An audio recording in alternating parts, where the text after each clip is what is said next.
Authorities in western Pennsylvania have charged 11-year-old Jordan Brown as an adult. The boys will have one trial together in adult court. The length of his sentence is also the length of his life.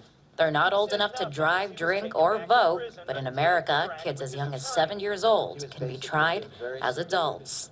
When you hold a youth accountable the same manner and fashion in which you hold an adult, it's just not right, and it's not fair. Michael Kemp knows what it's like to be a kid locked up in an adult prison. You never know what one of them adults might do to you, so you just be feeling like, man, what's going to happen to me? He was locked up for the first time when he was 12 years old here at Oak Hill Juvenile Correctional Facility. Oak Hill wasn't, in my eyes, it wasn't designed to rehabilitate you. It was designed for punishment. You know, having barbed wires around the gate, and it's just preparing you for a more criminal type of lifestyle. Like most kids that serve time as a juvenile in the U.S., he got into trouble again. At 17, he was charged with armed robbery as an adult. He says for a kid, being in an adult prison is a constant struggle to survive. They know how it is when you come off the bus and know that you don't have anything, or know that you're just far away from home, so they pull you in. But in reality, they're trying to get a favor out of you for a sexual act, you know, and then you get victimized or raped, you know, and then you become someone's person. He was spared from sexual abuse, but many kids aren't so lucky. In fact, 1 in 5 victims of sexual violence in jails and prisons are under the age of 18. Youth and adult facilities are 36 times more likely to commit suicide than those in the juvenile system. On any given day in America, 10,000 children are held in adult jails and prisons. Most of them have never been convicted of a crime. And kids are fair game for solitary confinement. Kemp says for 5 months, he spent 23.5 hours per day locked up alone. I could have went crazy in that cell for that long, and just holding someone in the cell with nothing to do for that long. Critics slam the practice of putting kids in adult jails as cruel and unusual punishment. They are less capable of understanding the consequences of their behavior. Their development is incomplete. And that's why the Supreme Court struck down the death penalty for juveniles in 2005. But today, the United States is the only country that sentences kids to life without parole. Was viewed as a substitute to the ultimate penalty. There are now 2,500 inmates that were sentenced to die in jail as children. This is a peculiarly American phenomenon in which we tend to believe that the harsher the penalties, the greater the public safety payoff. Kids should instead be rehabilitated, says Lubau. That's the focus at Washington, D.C.'s newly opened New Beginnings. And yes, folks, be careful what you wish for, because you may go to get rehabilitated and go to a place like this where you're going to get basically shock treatment as a part of your therapy. So I think the lesson here, the moral lesson, is to allow the families to be good, basically providers, for them to actually do what they're supposed to be doing, which is to be good parents and not have social workers, not have governments in your business. I mean, there are so many stories I came across today where it was young people in the mall just taking, there's like I think it was 2 boys. They just took this one girl when she was away from her parents for a little bit, and they just beat her up and held her down, just kept beating her up. Now, I know this stuff's been going on for a long time and years, but it has escalated more and more, and it's just more of just about just this inner anger or hate, and they're just taking it out on everybody that they see. So, you know, a lot of these young people are not actually angels. In my opinion, I think they're worse. And I saw some of that just in the early 80s when I grew up. But the thing that I did, and this is just my own little personal experience, so I'm not condoning it, but I stood up for myself eventually. I mean, I came from I came from a broken home, and then I was basically, you know, living with my grandparents in this kind of richier neighborhood. So it didn't really work out for me too well. And I did get picked on, called Zach the Lego Maniac, and oh, you know, your parents are divorced. And eventually they kept it up. Well, I stuck up for myself, got a little knife, you know, just a little, I think it was a little pocket knife or something. I said, if you ever talk to me or get in my face again, I'm going to kill you. And you know what? I wasn't taught that. I just knew it. And, you know, I never got messed with again, as far as the whole bullying thing goes. But yeah, it's pretty bad now. So And you can go down to the bottom, see what are some of the things that qualify as treatment, such as takedowns and that, and cold showers, I think. So 6-year-old girl handcuffed by police over tantrum. We saw many of these stories before about drawing on the desk, and a girl drawing on the desk, doodling, and then they had the police come and arrest her instead of having her just, probably stay after and maybe clean desk or something like that, But yeah, it goes on there. It says that a 6-year-old girl in Georgia was handcuffed by police and charged with assault after throwing a tantrum in her elementary school. It says here a local TV affiliate reports that this individual, who was in kindergarten, was detained by police after her alleged outburst. It says here our policy is that any detainee, a terrorist suspect, a detainee transported to our station in a patrol vehicle is to be handcuffed in the back. Says there is no age discrimination on the rule, says the police chief, Dre. So I'm going to keep moving because I have a lot to get to, including some other videos.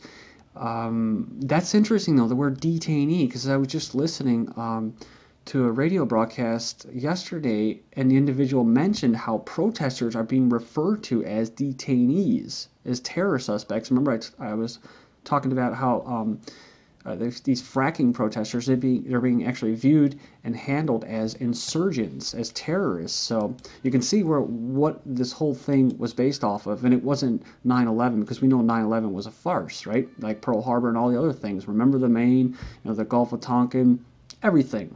And it's always to bring in some kind of agenda. So in detention for forgetting a rubber, school accused of being heavy-handed as children are punished for failing to come ready for class. So, and he says here, angry parents have accused teachers of running a military school after they handed out hundreds of detentions to children for forgetting items, including rubbers, I guess that's erasers, and pencil sharpeners.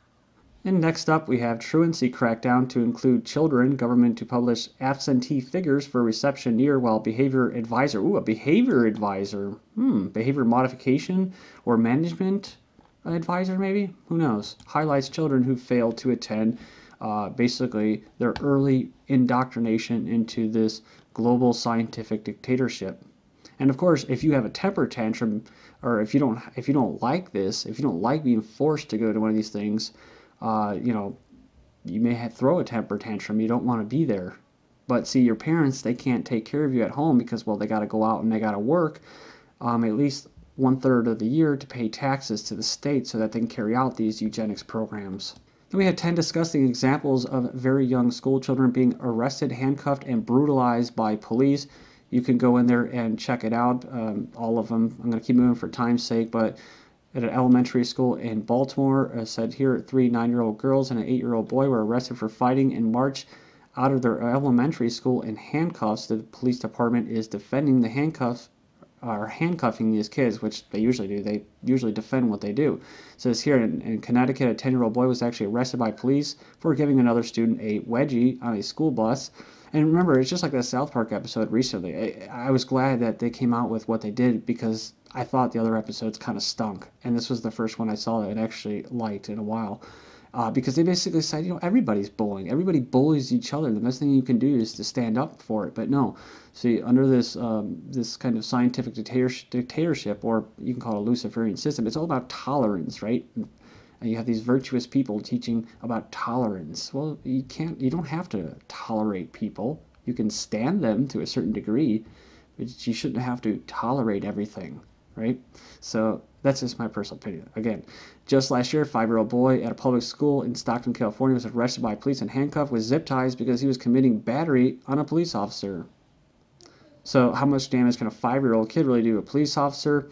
It says here the boy was ultimately sent to a hospital and forced to undergo psychiatric evaluation, where he's probably medicated, and his situation made worse.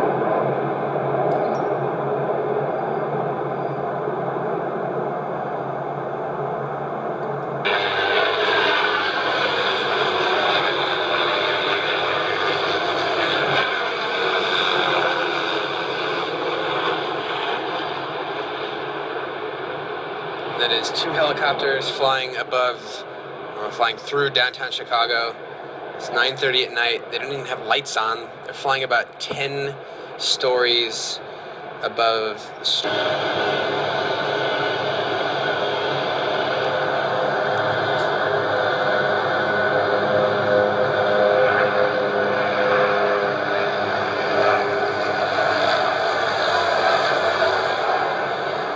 So yes, folks, that's some footage from Chicago, my old neighborhood. Well, not downtown, but yeah, black helicopters. And I have seen them flying around that area when I go back to see family members, so.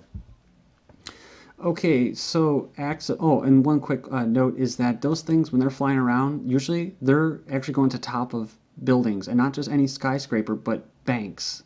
So this isn't for terrorists, this is for regular people. This is for, as the economy degrades further, social programs are taken away, the banks have robbed all your money, and there's too many people, not enough food, as they say. There is enough food, but it's just, you know what I'm getting at. They're going to be going to the top of these banks, at the top of these skyscrapers, and pulling out all these rich bankers as the people are getting violent. And that's what it's for. That's what the checkpoints are for, and that's what DHS is getting ready for. You know, in Greece, and in Europe, you have suicides now due to the economy, increase in suicides. They call it economic suicides. You know, they call these active shooters or lone shooters. These are guys that lost everything, lost their families, lost their pensions, can't survive. And this is what happens. But acts of terror in our nation's schools, can active shooters be stopped? So it goes on there, it says, a mechanism preventing active shooter attacks is the ability to identify student potential threat in the earliest possible stages. So you can go through and see the list that they give for, you know, identifying these these active shooters. You know, habitually makes violent threats when angry. Well, that could have been me defending myself when I was a kid, right? Bringing a weapon to school. Well, there's people in rural areas that bring weapons to school, and they've been doing that since they were young because they're responsible. And, you know, it goes on there and it goes on. It says, oh, he's fringe, or a peer group has few or no friends. Well, what if you're getting picked on, right? So just a bunch of garbage nonsense. And they're actually having a big thing about it. Look at this. irTactical active shooter, Whitewater, Wisconsin, 2012. And they got the nice longhorns or devil horns up here for the police state. And they got their DHS and their police, basically Humvee battle ready truck. And of course, students will be participating as hostages. This, of course, is to condition them that everything's okay, and this is just the norm. Also, to accept a police state. It says here, America's love affair with firearms is national insanity. So why would Americans be concerned, right?